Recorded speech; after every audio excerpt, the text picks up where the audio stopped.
The photographer was arranging everyone for the family portrait when Brittany grabbed my arm. Her French manicured nails dug into my skin as she pulled me aside, away from the gathering crowd of relatives. "Louise," she hissed, her wedding dress rustling like an angry swan. "You're too ugly for the family photos. Wait in the car." The words hit me like physical blows. Around us, wedding guests chatted and laughed, oblivious to the casual cruelty being delivered behind the rose arbor. My son Nathan stood 20 feet away, adjusting his bow tie, not even noticing his bride had pulled his mother aside. "I'm sorry," I managed, certain I'd misheard. Brittany's perfect smile never wavered, but her eyes were cold as winter stones. "You heard me. Look at you, that dress from the clearance rack, your hair that hasn't seen a salon in years, those unfortunate features. I'm not having my wedding album ruined because Nathan insisted on inviting you." I looked down at my dress. Yes, it was from a department store, not a boutique. Yes, my hair was styled simply, not professionally done. I'd spent what little money I had on their wedding gift, not on myself.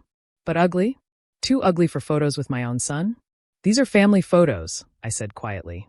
"I'm Nathan's mother." "Barely," she sniffed. "He told me all about you. Single mother, minimum wage jobs, living in that trailer. You're an embarrassment. Do him a favor and disappear." I looked past her to Nathan, hoping he'd notice, intervene, defend me. But he was laughing with his groomsmen, champagne glass raised, oblivious to his mother being banished like a leper. "Now?" I asked, voice hollow. "You want me to leave now?" "God, yes. The photographer charges by the hour. We don't have time for drama." She was already turning away, dismissing me. "The valet has your keys. Don't make a scene." I stood frozen for a moment, watching her glide back to the photo arrangement, slipping her arm through Nathan's. He smiled down at her, then glanced around, probably wondering where I was.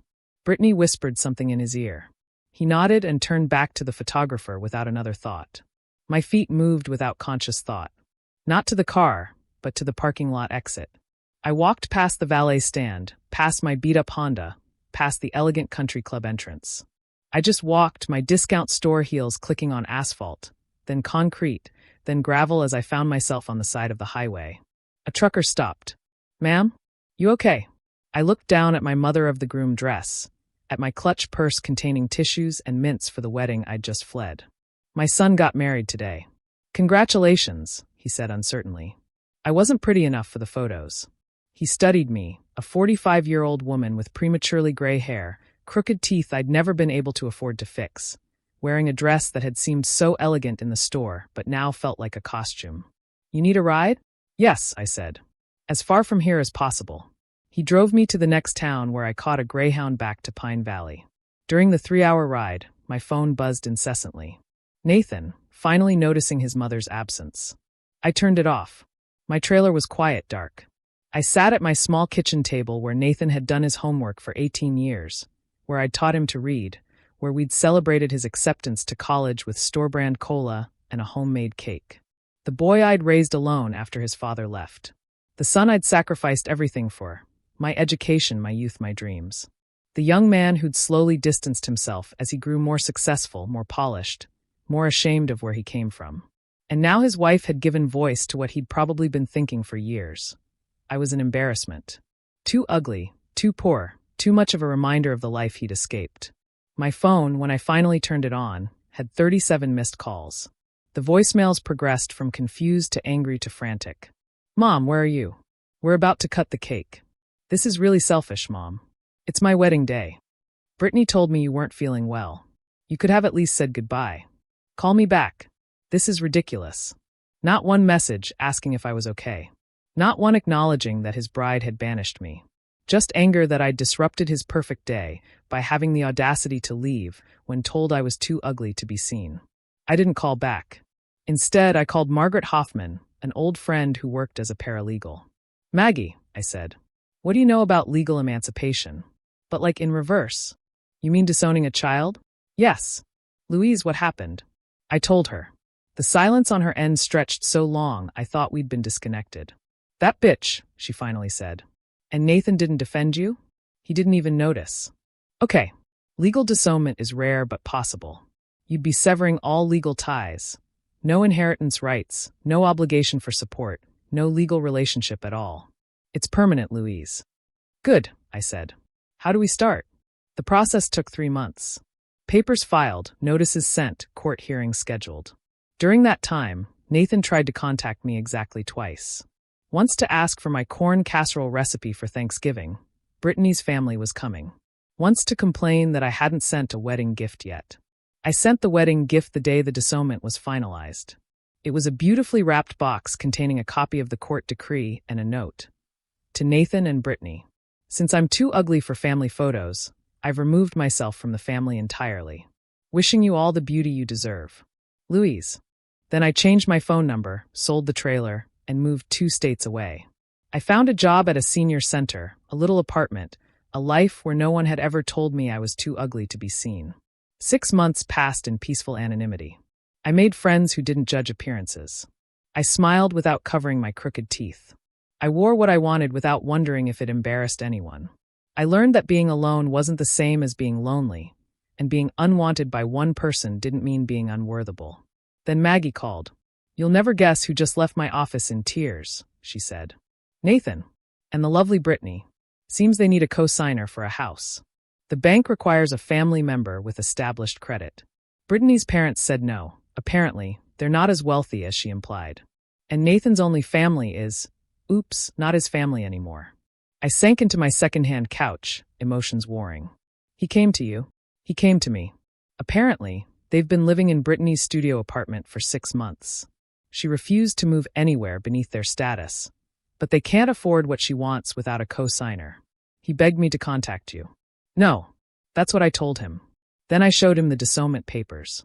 You should have seen his face when he realized it was dated just 3 months after his wedding.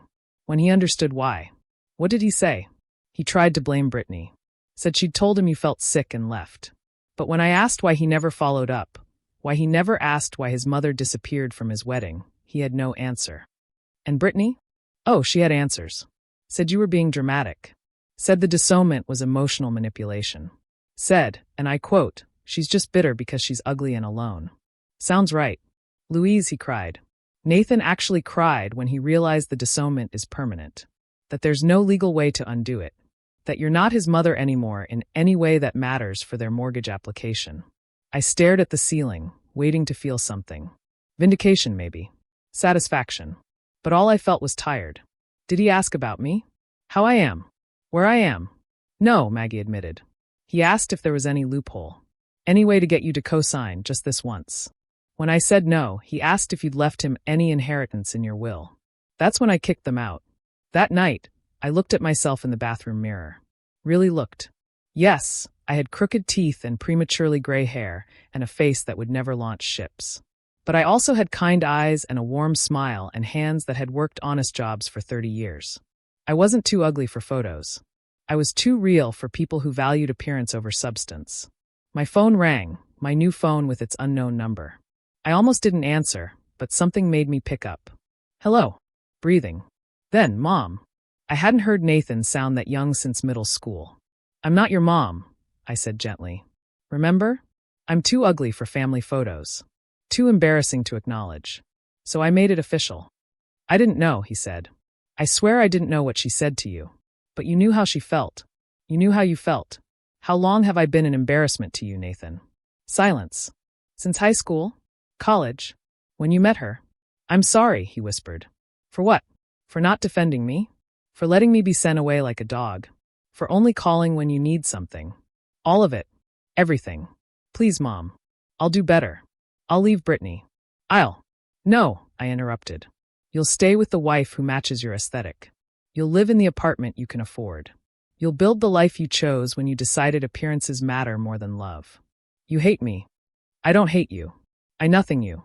That's what dissolution means. You're nothing to me now. A stranger who happens to share some DNA.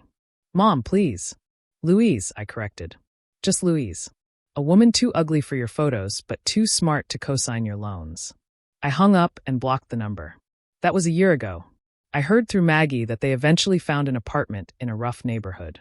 Brittany's Instagram, which Maggie stalks for entertainment, shows carefully cropped photos that hide their reality.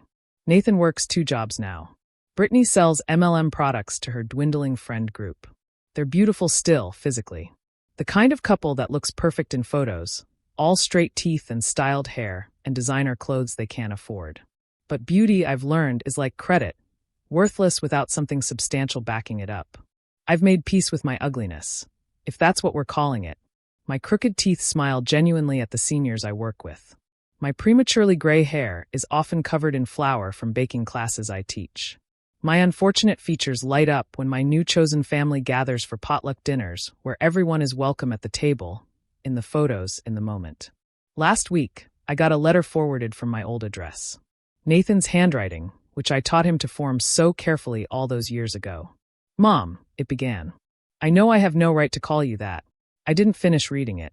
Instead, I used it to light the candles on my birthday cake. A cake surrounded by friends who think I'm beautiful exactly as I am. We took dozens of photos, laughing and imperfect and real. I'm in every single one.